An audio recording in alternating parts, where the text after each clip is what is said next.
అమ్మ ఇల్లాలు, సహోదరి సహోదరుడా, వింటున్నావా? ఎన్నిసార్లు ఈ సందేశాలు నువ్వు వింటూ వచ్చావు?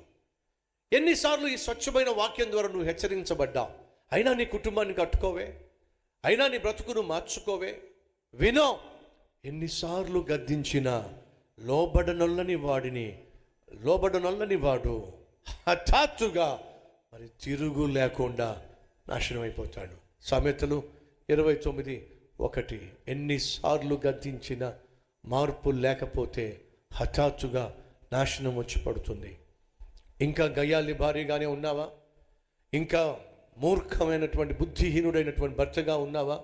లేదా ఈరోజు ఈ సందేశం విన్నప్పుడు కుటుంబం అనేది పరలోకంగా ఉండాలి తప్ప నరకప్రాయంగా ఉండడానికి వీల్లేదు.